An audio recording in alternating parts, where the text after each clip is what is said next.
Nako, Suzy. Ate, From bigating papremyo to bigating food trip naman tayo. Talagang bigatin to. Ang titikman natin pang big winner din daw ang sarap. yes, look at that. Parang pambagong sweldo yan, ha? Oo Yan nga. po ang collab ng Crispy Pata at Pares in One. Ah. Look at that. My God. Mangintab-ngintab. Oo, Grabe ma. yung collab na yan. Ilang tao kaya ang cash pwedeng kumain yan? Ang laki. Naka, Pinansin nga ni ate. Ito, pagsamahin mo na si Angie at si Kaloy, pwede. Oo. Ito na natin kay Kim. Kim! Good morning. Pang ilang tao ba itong crispy pata Paris na ito? Ang laki. Ang laki, sobrang laki. Kalahating mukha ng baboy, oh. Oo nga. Kalahating Kaya sobrang laki. Good morning, Miss Susie and Miss Susan. Eto nga, good for 4 nga ang kanilang crispy pata Paris. Grabe ko. Ipapakita kung gaano kalaki ang kanilang pata. Alos kasi lain ng mukha ko. Oh. Grabe. Oh. Ayun, so sa halagang 750, meron na kayong ganito kalaking crispy pata Paris. At so bukod dyan, meron din sila crispy ulo. Ayan, so ganito naman kalaki. Good for 5 naman siya. At meron na siyang only rice. At meron din soft drinks at only sabaw. At so ngayon nga, ayun, so makakasama natin ang kanilang marketing manager para explain at paano ihahanda ang kanilang pares. So please welcome po si Sir Mr. Jack Capio. Ayan. So good morning po, Mr. Good Jack. morning. Ayun, so paano po ba ito inahanda? So, meron tayong sa para sabaw natin, no? Yung beef broth. Okay. Nilalagyan natin siya ng mga pampalasa. Then, so yun yung bumubuo sa para sabaw natin. Oh, so mga ilang minutes po ba, o hours na pinapakuluan yung sabaw natin? So yung sabaw natin, pinapakuluan ng 15 to 20 minutes. 15 to 20 minutes. So ano po ba difference ito sa mga ano? Well, mga itong ibang pares kasi pares natin is yung Kanto style pares. No? Oo. Ito yung, so meron tayong dalawang klase ng ano, yung sweet style tsaka yung Kanto Oo. style. Doon tayo nakafocus sa Kanto style pares. Ah, wow. So, gaano po ba karami yung pata at saka ulo na nauubos kada araw?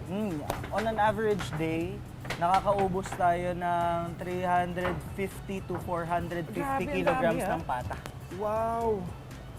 Grabe. So, ano po ba dito ang mas bestseller?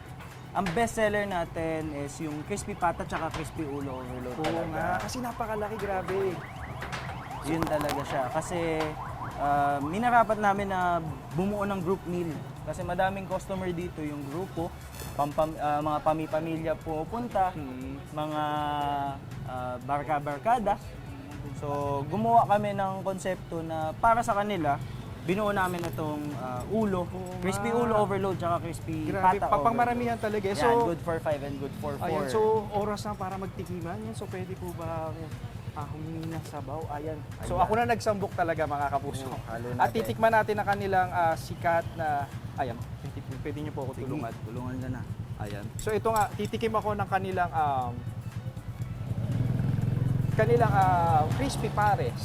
Ayan. Crispy pata pares. Ayan, so pwede na. Lagyan natin ng tabasa ka. Alright. Ayan, ito ano, kitang-kita, grabe yung taba, oh. Eto na, titikman ko na. Grabe. Kamusta? Perfect siya. Perfect. Perfect siya kasi alam niyo po yung crispy pata na perfect siya sa combination eh. Kasi parang nagbibigay din siya another thickness, another flavor. Grabe. At napaka-crunchy. Grabe. Yan. Kung makikita niyo itong pata, kakagating ko para malaman niyo kung gano'n ka-crispy. Sa some part ba yun? Ayan, ito. Narinig niyo po ba ito? May pagka-chewy siya sa inside, pero grabe, crispy pa rin siya outside. Grabe. Ayan. Yan. Grabe ang sarap. For more adventure, food adventure, tumutok ko si Pampay. Isang morning show kung saan lagi ko unang hirit. Kakagating ko pa, grabe. Ang sarap. Mamaya, ibipin niyo po ako BP. Handa na yung BP. Handa na yung BP doon sa likod. Grabe ang sarap. Samantala, hindi tayo titigil sa mga bigating sorpresa natin ngayong umaga. Kaya ituloy na natin ang bigating food trip featuring ang collab ng Crispy Pata at Pares. Dalawang Pinoy favorite yan na pinagsama in one. Kaya naman Kim, isang T-Kim pa nga. Kim, we're here. Pa-register mo na yung tikim. At saka double check natin yung BP Good mo. morning! Ayan, so nandito pa rin kami ngayon sa Quezon City sa mga dinarayong crispy pata. Ayan, so kanina nga tumulong ako mag-serving kasi sobrang daming umu-order. At ngayon nga, kanina tinikman natin ang crispy pata pares at ngayon titikman na. At ito pa rin pala. Actually, tuloy-tuloy pa rin ang ating kainan. At so kanina tinikman natin ang crispy pata pares at ngayon naman i-explain ko kung anong laman pa ng ating crispy ulo. So ang laman ng ating crispy ulo bukod sa ating crispy ulo at crispy pata, meron din siya lamang bagnet, meron din siyang lamang itlog at chicharong bulaklak.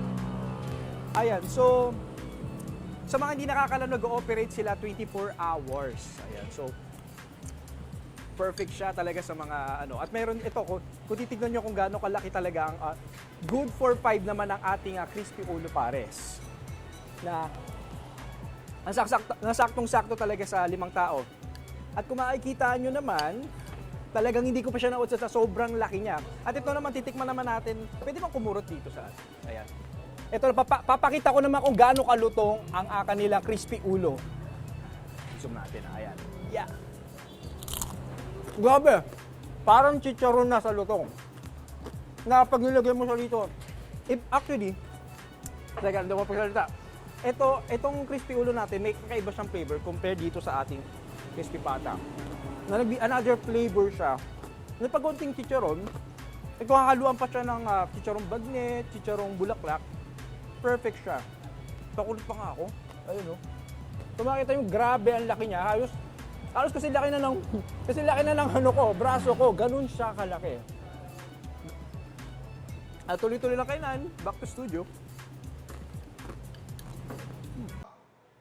Ikaw, hindi ka pa nakasubscribe sa GMA Public Affairs YouTube channel? Bakit? Mag-subscribe ka na, dali na, para laging una ka sa mga latest kwento at balita. I-follow mo na rin ang official social media pages ng Unang Hirit. Salamat, Kapuso.